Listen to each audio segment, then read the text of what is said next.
Assalamualaikum warahmatullahi wabarakatuh.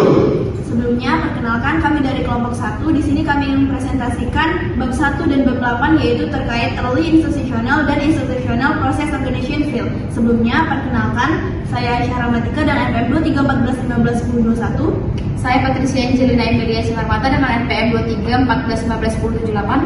Saya Ayu Yunia Larsati dengan NPM 23 14 15 10 86. Saya Zidin Nurnaala dengan NPM 23 14 15 10 80. Saya Saiful Penangkap Fardosi NPM 23 14 15 10 81.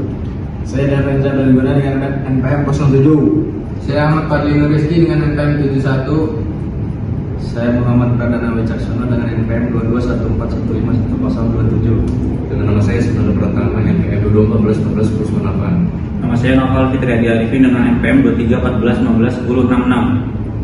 Pertama yaitu ada pengertian institusional teori, yaitu yang dimana merupakan salah satu pendekatan individu paling penting dalam ilmu sosial yang menjelaskan bahwa perilaku individu, kelompok maupun organisasi sangat dipengaruhi oleh aturan, norma, nilai, kebiasaan, budaya, dan struktur sosial yang berkembang dalam masyarakat. Teori ini juga membantu memahami kita bahwa tindakan manusia tidak selalu murni berdasarkan kepentingan pribadi atau rasionalitas, tetapi juga dibentuk oleh lingkungan sosial dan kelembagaan yang melingkupinya. Oleh karena itu, institusional teori banyak digunakan dalam kajian ekonomi, politik, dan sosiologi untuk menjelaskan bagaimana institusi membentuk kehidupan sosial. Latar belakang munculnya teori ini sendiri yaitu sebagai reaksi terhadap pandangan klasik yang menganggap bahwa manusia selalu bertindak rasional, bebas, dan hanya berorientasi pada kepentingan pribadi, terutama dalam kehidupan ekonomi, politik, maupun sosial. Dalam kenyataannya, perilaku manusia itu tidak selalu ditentukan oleh logika atau keuntungan semata, tapi dipengaruhi juga oleh nilai, norma, budaya, tradisi, kebiasaan, dan aturan sosial yang telah hidup dalam masyarakat. Hal ini menunjukkan bahwa individu tidak bertindak secara sepenuhnya mandiri, melainkan berada dalam lingkungan sosial yang membentuk cara berpikir, bertindak, dan mengambil keputusan. Karena itulah teori institusional hadir untuk menjelaskan bahwa institusi memiliki peran besar dalam membentuk keteraturan sosial. Oke, selanjutnya yaitu ada institusi sebagai struktur sosial, yaitu dapat dipahami juga ya sebagai sistem aturan, norma, nilai, kebiasaan, dan pola hubungan yang mengatur perilaku individu maupun kelompok dalam kehidupan masyarakat. Institusi tidak hanya terbentuk lembaga formal seperti pemerintah, sekolah, atau hukum, tetapi juga mencakup unsur-unsur sosial seperti adat, budaya, tradisi, dan kebiasaan yang telah diterima bersama. Contohnya itu struktur sosial, institusi berfungsi untuk menciptakan keteraturan, menjaga stabilitas, serta menjadi pedoman dalam berinteraksi dan mengambil keputusan. Dengan adanya institusi, masyarakat memiliki acuan yang jelas tentang apa yang dianggap benar, pantas, dan sesuai dalam kehidupan sosial. Selanjutnya ada ciri-ciri institusi. Institusi itu memiliki beberapa ciri utama yang membedakannya dari sekedar kebiasaan biasa. Yang pertama itu ada institusi memiliki aturan, norma, dan nilai yang menjadi pedoman dalam kehidupan masyarakat. Terus yang kedua itu ada institusi bersifat kolektif, artinya itu berlaku untuk banyak orang dan diterima secara bersama dalam satu kelompok sosial. Terus yang terakhir ada institusi bersifat mengikat, itu sehingga individu cenderung menyesuaikan perilakunya dengan aturan atau kebiasaan yang berlaku. Selain itu, institusi juga bersifat stabil dan berkelanjutan karena biasanya bertahan dalam jangka waktu yang lama dan diwariskan dari satu generasi ke generasi berikutnya. Ciri lainnya adalah institusi itu memiliki fungsi sosial, yaitu menjaga keteraturan, menciptakan kestabilan, dan mengarahkan perilaku masyarakat agar sesuai dengan harapan sosial. Selanjutnya, institusional teori dalam ekonomi menjelaskan bahwa kegiatan ekonomi tidak hanya dipengaruhi oleh pasar dan keuntungan. Perilaku ekonomi juga dibentuk oleh aturan, norma, kebiasaan, hukum, dan nilai sosial yang berlaku dalam masyarakat. Teori ini muncul sebagai kritik terhadap pandangan ekonomi klasik yang menganggap manusia selalu bertindak rasional. Dalam kenyataannya, keputusan ekonomi sering dipengaruhi oleh lingkungan, sosial, dan budaya. Kegiatan seperti produksi, konsumsi, distribusi, dan transaksi tidak terlepas dari peran institusi. Institusi membantu mengatur hubungan ekonomi agar berjalan lebih teratur dan stabil. Oleh karena itu, sistem ekonomi dipahami sebagai bagian dari kehidupan sosial yang lebih luas. Selanjutnya, institusional teori dalam ilmu politik menjelaskan bahwa kehidupan politik sangat dipengaruhi oleh keberadaan institusi. Institusi politik meliputi konstitusi, hukum, birokrasi, parlemen, partai politik, dan sistem pemerintahan. Teori ini menekankan juga bahwa perilaku aktor politik tidak hanya ditentukan oleh kepentingan pribadi, tetapi juga oleh aturan dan norma yang berlaku. Institusi berperan dalam mengatur proses pengambilan keputusan politik dalam suatu negara. Selain itu, institusi juga membentuk hubungan antara pemerintah dan masyarakat. Dengan adanya institusi, sistem politik dapat berjalan lebih teratur, stabil, dan terarah. Oleh karena itu, teori institusional penting untuk memahami bagaimana kekuasaan dan kebijakan dijalankan dalam kehidupan politik. Selanjutnya ada institusional teori dalam sosiologi yang menjelaskan bahwa kehidupan sosial manusia dipengaruhi oleh institusi yang ada dalam masyarakat. Institusi tersebut mencakup norma, nilai, aturan, kebiasaan, dan budaya yang diterima bersama. Dalam pandangan sosiologi, perilaku individu tidak hanya berawal dari keinginan pribadi, tetapi juga dibentuk oleh lingkungan sosialnya. Teori ini menekankan bahwa masyarakat memiliki struktur sosial yang mengatur cara berpikir dan bertindak anggotanya. Institusi membantu menciptakan keteraturan dan kestabilan dalam kehidupan sosial.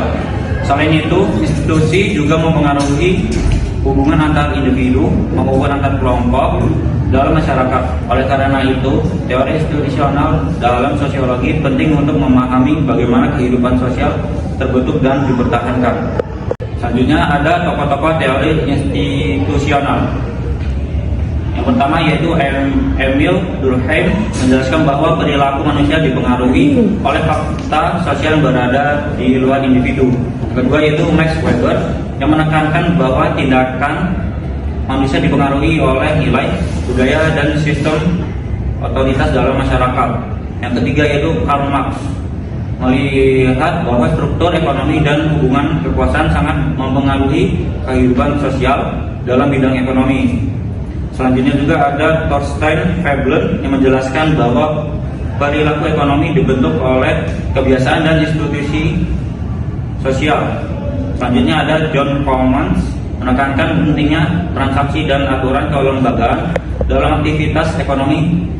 Selain itu juga ada Berger dan Luhmann menjelaskan bahwa realitas sosial terbentuk melalui proses interaksi sosial yang kemudian melembaga dalam masyarakat.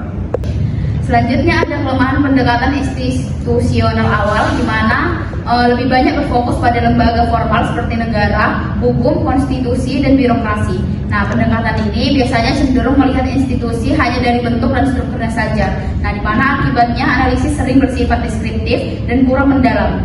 Nah, di pendekatan ini juga kurang memperhatikan perilaku individu atau aktor sosial dalam kehidupan nyata. Nah, selain itu, perubahan sosial dan dinamika masyarakat belum banyak dijelaskan secara rinci, di mana hubungan antara institusi dengan praktik sosial sehari-hari juga kurang mendapat perhatian.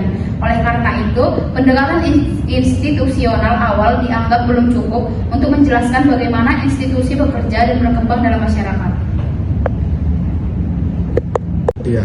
Nah, selanjutnya ada pentingnya institusional teori. Nah, di mana itu tuh penting karena membantu menjelaskan bahwa perilaku manusia tidak terjadi secara bebas, di mana tindakan individu, kelompok, dan organisasi dipengaruhi oleh aturan, norma, nilai, dan kebiasaan yang berlaku dalam masyarakat.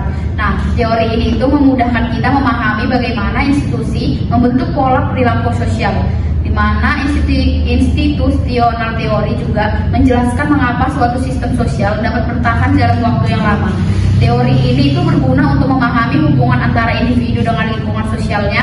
Nah, dalam organisasi, teori ini itu biasanya menjelaskan bahwa aturan dan budaya mempengaruhi cara kerja serta pengambilan keputusan. Oleh karena itu, institusional teori sangat penting dalam kajian ekonomi, politik, dan sosiologi. Selanjutnya yaitu tentang contoh penerapan teori institusional. Teori institusional menjelaskan bahwa perilaku individu dan organisasi tidak terjadi secara acak, melainkan dibentuk oleh aturan, norma, dan nilai-nilai sosial yang berlaku di lingkungan sekitar. Institusi seperti keluarga, sekolah, pemerintah, hingga kelompok masyarakat bertindak sebagai struktur pengatur yang menetapkan standar dan tindakan kepatuhan dan legitimasi sosial. Akibatnya, tindakan manusia secara konsisten menyesuaikan diri dengan kebiasaan dan aturan formal maupun informal tersebut untuk mendapatkan pengakuan dan keberlanjutan dalam lingkungannya. Selanjutnya yaitu institutional process and organization view, yang menjelaskan bagaimana organisasi terbentuk dan berkembang dalam suatu sistem sosial yang kompleks. Topik ini penting karena membantu memahami bahwa organisasi tidak berdiri sendiri, melainkan selalu dipengaruhi oleh lingkungan sosial, aturan, dan interaksi dengan aktor lain. Selanjutnya ada konsep dasar. Organisasi merupakan bagian dari sistem sosial yang saling berinteraksi satu sama lain. Setiap organisasi tidak bisa dipisahkan dari lingkungan yang membentuknya. Interaksi ini menciptakan hubungan yang saling mempengaruhi sehingga perilaku organisasi seringkali ditentukan oleh kondisi sosial di sekitarnya.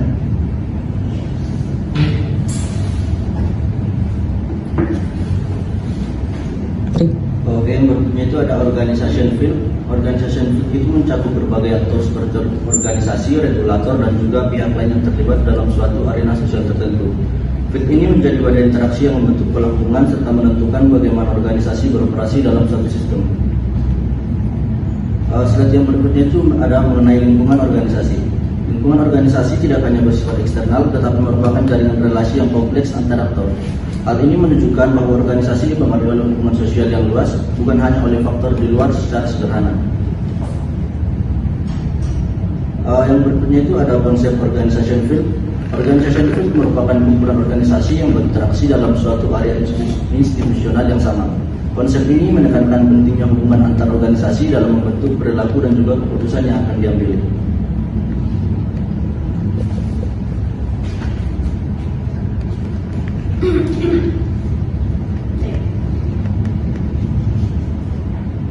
Selanjutnya ada pengaruh sosial. Perilaku organisasi sangat dipengaruhi oleh posisi dan hubungan mereka dalam jaringan sosial. Semakin kuat suatu hubungan dalam organisasi, maka semakin besar pula pengaruhnya terhadap organisasi lain. Kemudian ada asal konsep field. Jadi konsep field ini berasal dari ilmu sosial yang menjelaskan hubungan antar elemen dalam suatu sistem. Pendekatan ini biasanya membantu untuk memahami bagaimana struktur sosial mempengaruhi tindakan individu dan organisasi. Kemudian ada makna dan norma. Untuk makna dan norma field ini mencakup sistem makna, norma, aturan yang menjadi pedoman bagi aktor dalam bertindak. Norma ini terbentuk dari interaksi sosial yang terjadi secara terus-menerus dalam satu lingkungan.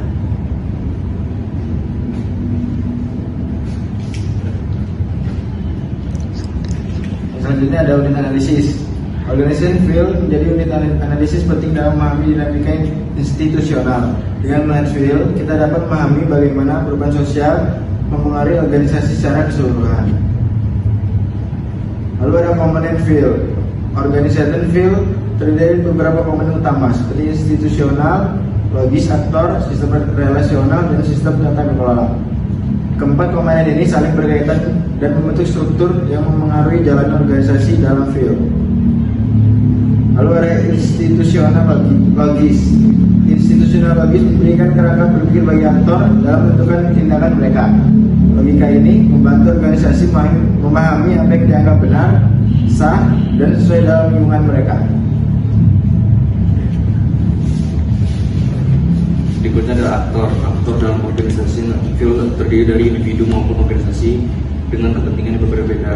Perbedaan kepentingan ini sering kali memicu interaksi, kerjasama maupun konflik dalam field. Selanjutnya ada sistem relasional. Sistem relasional mencerminkan jaringan interaksi dan kekuasaan antar aktor dalam field. Hubungan ini menentukan siapa yang memiliki pengaruh lebih besar dalam pengambilan keputusan. Selanjutnya ada sistem tata kelola. Sistem tata kelola mengatur hubungan antar aktor serta menentukan aturan yang berlaku dalam field. Tata kelola ini penting untuk menjaga keseimbangan dan stabilitas dalam interaksi antar organisasi. Selanjutnya ada selanjutnya ada strukturasi. Proses strukturasi menjelaskan bagaimana organization field terbentuk melalui interaksi antar aktor. Proses ini melibatkan pembentukan norma, aturan, dan kesadaran bersama yang berkembang seiring waktu. Dan terakhir terakhir ada top down dan bottom up. Proses top down menunjukkan bahwa institusi yang sudah ada mengaruhi perilaku aktor dalam organisasi. Sebaliknya, proses bottom up menunjukkan bahwa tindakan aktor dapat membentuk institusi baru melalui interaksi yang berulang. Yang terakhir penutup, institusi terbentuk melalui interaksi dinamis antara aktor dan struktur dalam suatu sistem sosial. Dengan demikian, organization field bersifat fleksibel dan terus berkembang, mengikuti perubahan lingkungan dan hubungan sosial. Ya, terima kasih. Sekian presentasi dari kami, kurang lebihnya kami mohon maaf, kami akhiri. Wassalamualaikum warahmatullahi